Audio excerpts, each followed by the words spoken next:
You want to introduce me, Jay?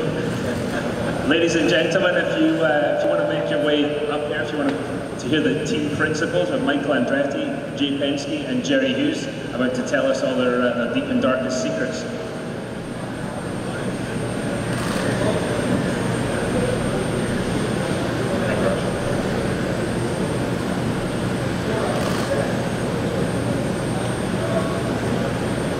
All right, let's start. So Jay, Formula E is in New York City, back in the US. What does it mean to have Formula E in New York with the view of the skyline, the Statue of Liberty over the back there?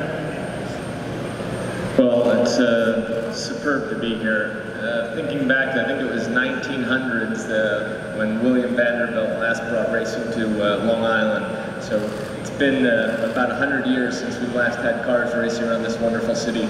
But as we see with the media attendance already, with some of the activations that the teams have done, the city looks primed and ready for a wonderful weekend, so we couldn't be more excited.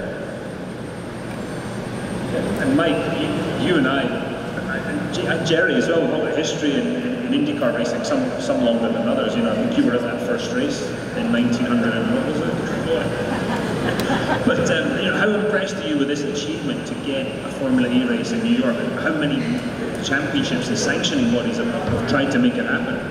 I think it's huge. You know, I think you look at NASCAR, you look at Formula One. They've made big efforts to try to crack this market, and have never been able to achieve it. And you know, here comes Formula E, and did a fantastic deal here. I think having the skyline in the background, like you said, as well as the Statue of Liberty. I mean, it's a perfect venue for this. So it's really exciting to be a part of it. You know, it's really history making in some ways. You know, or our sport anyway, and it's great to be a part of it. So this is the tough question. We expect a lot from your team. So why you ask me? How is it? I'm asking both of you, Jay and Michael. Gerry, you're not included in this one. It's fair to say, I think, that your team this year, the results haven't been what you guys would hope or we'd expect. Where have the struggles been? It's frustrating, but I think it shows how competitive it's getting, and you know, it's growing, and that's where, you know, if you're not in line with the manufacturer, which we're not right now, I think it shows, you know, because it's hard to go up against the likes of Jaguar and Renault and Peugeot and all them. So I think that's where it's hurting us, and that's why, you know you have the question, but you know, we're very excited to have the relationship with BMW for the future. You know, I think to be competitive in this series that's what you're going to have to do. You're going to have to line yourself up with the manufacturer, and I think we have one of the best in the world, so we're quite excited about that. Yeah, tell us about that relationship. Yeah, it's great. Well, it started a long time ago, actually. They've been here almost since the beginning. They've been learning, you know, in the background within our team, and you know, they were still trying to decide, are they going to, you know, are they looking? They were definitely looking at it since day one, and then they finally made the decision that they wanted to go, you know, racing in the series, and you know, we're honored that they were able to pick our team, and you know, they're going to be supplying our all the engineering and all the motor and the whole bit. So quite excited. Massive for the series to see all these manufacturers coming in.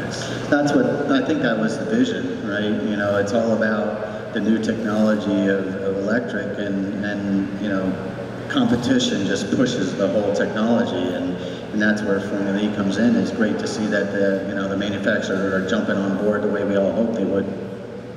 I haven't forgot about you, Jay. Come on. Sure. Same question to you. Listen, after being runner-up the first season, finishing fourth the second season, we're clearly not where we want to be here in season 3. There are 4 races left. The team is very focused. We've tested twice before this race. This is our effective, I guess, home race now that Long Beach is not here. But you know, we spent a lot of time with the Faraday folks. We really looked at setups coming into New York. The drivers are both very prepared. And you know, we're expecting a lot in these last 4 races, so we'll see where we end up. Good.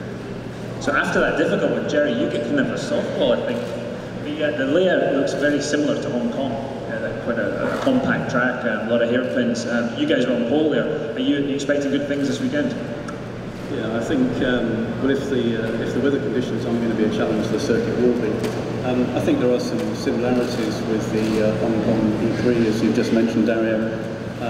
I think there are some additional challenges here for the New York event in terms of the tight chicanes and the very narrow circuit. So it's a new venue for everybody. Everybody's in the same boat. I think it'll be very interesting in terms of qualifying is going to be key here, because overtaking is going to be very difficult in the race. But yeah, I think it'll be a challenge for all teams and drivers for sure. So one of your other sort of areas of responsibility is the EP9. I don't think many people are aware that NIO is a car manufacturer, and the EP9 has been setting some incredible lap times around the Nürburgring. Could you tell us a bit about that project? Yeah, so the EP9 is a very special project for NextEV and for NIO. It started out as a showcasing technology with electric vehicles, and has really sort of turned into a brand awareness tool for NIO, not just in China but worldwide. We've collected a few accolades and records along the way, but certainly the outright lap record of Nordschleife was on the 12th of May was I think the pinnacle of the lap records that we've achieved to date. So it's a very, very special project.